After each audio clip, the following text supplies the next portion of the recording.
Good day, my name is Blue Suit and today I'll be going over my review of the story-driven indie top-down stealth action shooter called Intravenous. In Intravenous you play as Steve Robbins, just your average everyday normal guy until a night out in the town ends with the death of his brother, causing him to go on a murderous rampage throughout the city. As you finish your beers in the wee hours of the night, you and your brother Charles are accosted by a small gang of junkies and degenerates who attack the pair of you for the money in their pockets, accidentally putting them both in the hospital, with Charlie dying shortly after. Intravenous's first mission begins shortly after, with Charlie setting down a path of vigilante justice that will change who he is and how he sees the world around him. Assisting in his crimes is a mysterious and wealthy accomplice who funds Steve's missions and enables him by providing weapons and strangely detailed information on his enemies' habits and whereabouts. There is a surprising amount of story involved in Intravenous's campaign, and even though my expectations going in were that it would be an afterthought, I often felt myself carefully reading its dark and mature dialogue and looking forward to the story segments and upcoming missions. Occasionally its delivery was a bit awkward, as important text boxes would show up during fights or in inconvenient stealth sequences, but overall I had a great time with Steve's revenge story and the events that followed.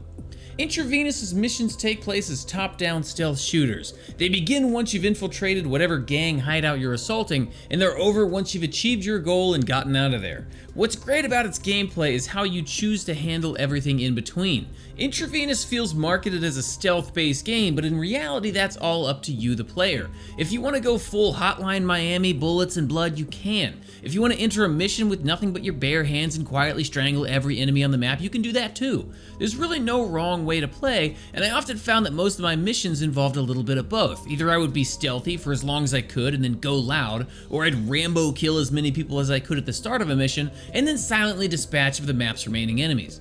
There are also a healthy supply of different weapons and gadgets at your disposal as well to make your gameplay style feel unique, from sawn-off shotguns and silenced pistols to proximity mines and tranquilizer rifles.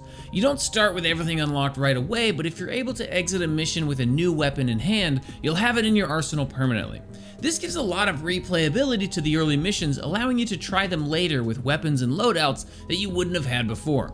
Maybe it's just the RPG fanatic inside of me, but I would have loved to see this idea expanded further with things like hideout upgrades or even a skill tree.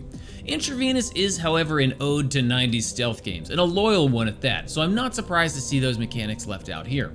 The mechanics that are included in Intravenous, however, are thoughtfully placed, and if managed correctly, do a great job of feeling satisfying and fair depending on your chosen difficulty level.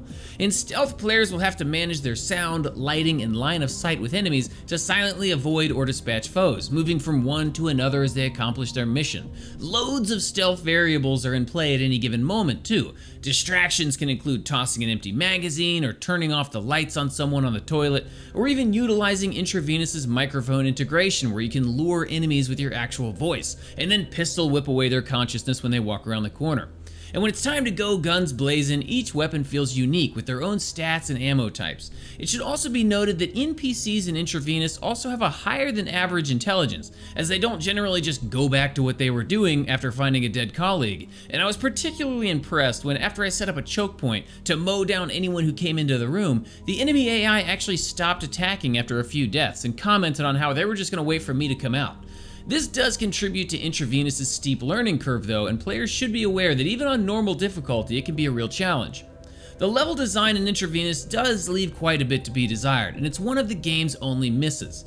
Because every mission takes place at night and many of the buildings and items feel reused, it's really hard to actually tell the different locations apart. There are a few maps that are distinct, but the vast majority of missions take place on a city block filled with various sizes of warehouses for you to explore and do some murdering. Having a map in the game would help alleviate this, as then you'd at least get some layout of the overall mission to make it feel distinct, but right now it seems like old Steve just shows up without doing any prior reconnaissance and somehow still makes it out alive. You can pick up Intravenous when it launches tomorrow, July 26, 2021. As of right now, a price hasn't been officially posted, but the developer has said on Steam that it won't be more than $15, and that's honestly right on the money.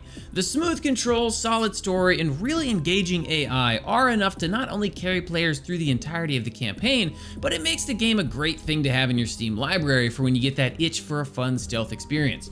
Right now there is only one campaign out called the Intravenous campaign with about 20 different missions in it that can range from 30 minutes to an hour each depending on how stealthy you are. But it does look like there will be further campaigns released in the future where you play as different characters with different abilities, and right now it's unclear if these will be paid DLCs or free updates.